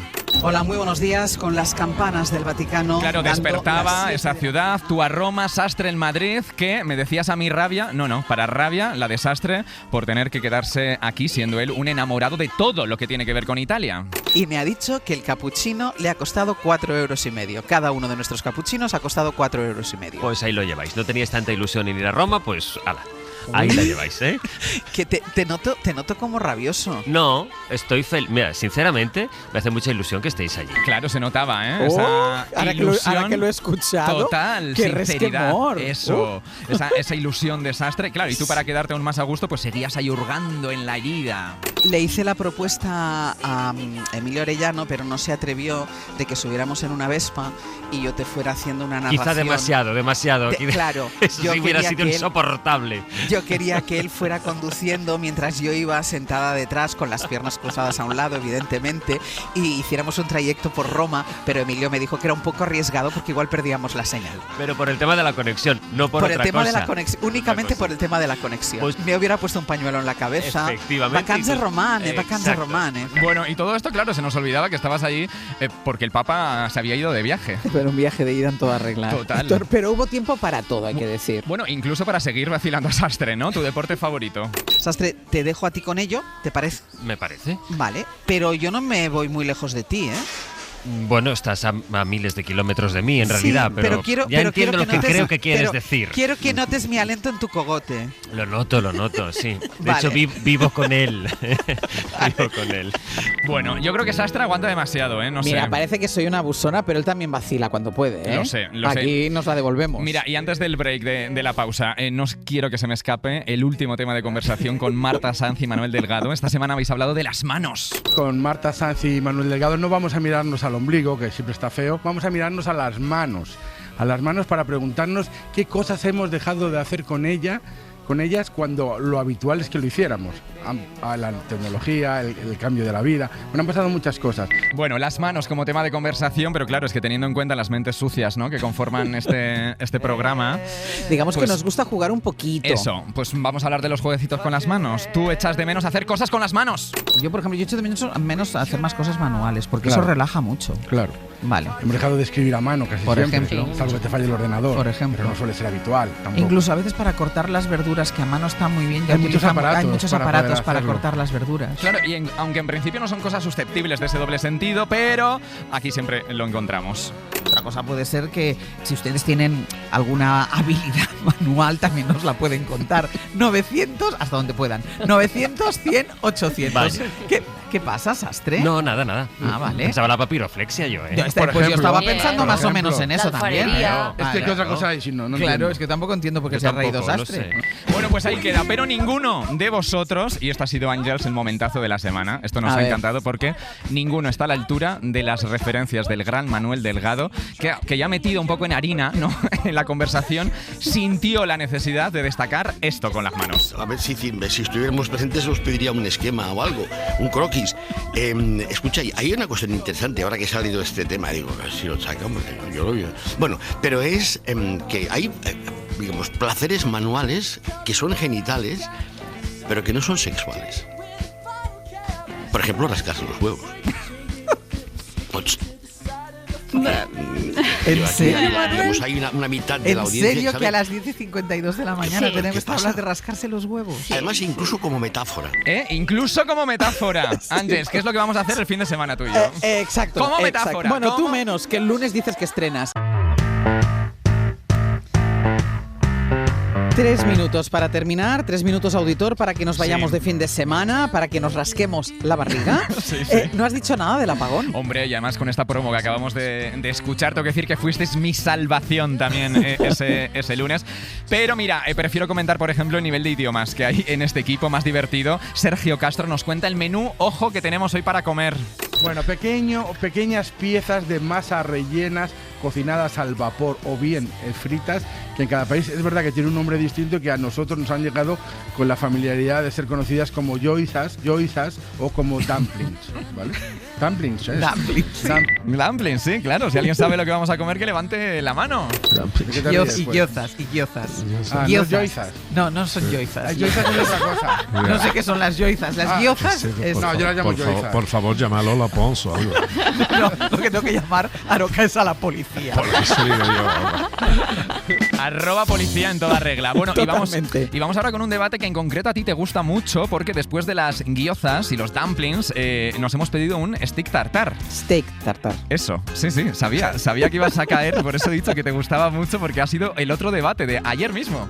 Vamos a hablar de 10 maneras distintas de comerse un steak tartar, pero lo vamos a dejar para el final. Veo que le llamas steak tartar. Es que yo siempre Hay también digo varias stick. escuelas en Claro, esto, sí. stick Sí, sí. tartar, pero luego me dicen que estoy diciendo diciendo palo, así que llevo como 10 minutos repitiéndome a mí misma steak. Yo lo voy a seguir llamando steak tartar. Porque imagínate que voy al restaurante y me sacan otra cosa. No. Bueno, claro, es verdad que está súper expandido, Sí. ¿no? Y ayer contó con la voz experta de nuestra teacher particular, Eva Cruz. A ver, decirse se dice steak, pero yo no impongo. Ustedes hagan lo que quieran. Claro. Tú no impones, pero riñes, Eva. No, pongo caras. Me limito a Hombre, poner caras que en la radio no se ven. A mí me ha reñido. Sí, alguna vez. ¿Y tú también sueles corregir bastante esto, o qué? Bueno, alguna vez lo he Sí, hecho. Ya, pues hay quien en el equipo ya, llegados a un punto, aboga por la resignación. Yo ayer a Eva le dije, Eva, tienes que adoptar una postura de resignación, porque lo que no puedes pretender es cambiar que todo un país diga una palabra como se dice. Es decir, si todos los españoles deciden que se dice stick tartar, pues se dice stick tartar y ahí se acabó la discusión. Sí, toda España decidió que se decía footing y footing no existe. ¡Uy, cara, el footing no existe, tía! No, el footing no se anda rápido como Rajoy. También, ¿ves? Mucho más fácil. Bueno, pues aviso a navegantes, a partir de la semana que viene, el Hoy por Hoy va a ser en inglés y aquí la primera prueba. As of today, with José Luis Sastre. ¿Te ha gustado? Pero sería Joseph, Taylor. ¿no? Pero sería Joseph Taylor. Joseph Louis Taylor. Oh my God. Me dan ganas de entrevistar a Oh Tony my Blair en God. este momento. Pues Ángels de As of Today con José Luis Sastre además, así que sí te puedes rascar bien la barriga, porque no estás ni en el As of Today, maja. Imagínate, ya me han echado. Imagine it. Hasta la semana que viene, muchísima suerte, Aitor. See you, darling. A ver si lo conseguís. Agur. Volveremos el lunes a partir de las 6. Les esperamos. Pongan el despertador.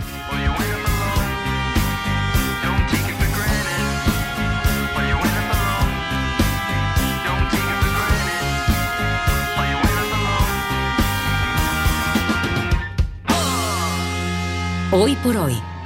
Àngels Barceló. Para no perderte ningún episodio, síguenos en la aplicación o la web de la SER, Podium Podcast o tu plataforma de audio favorita.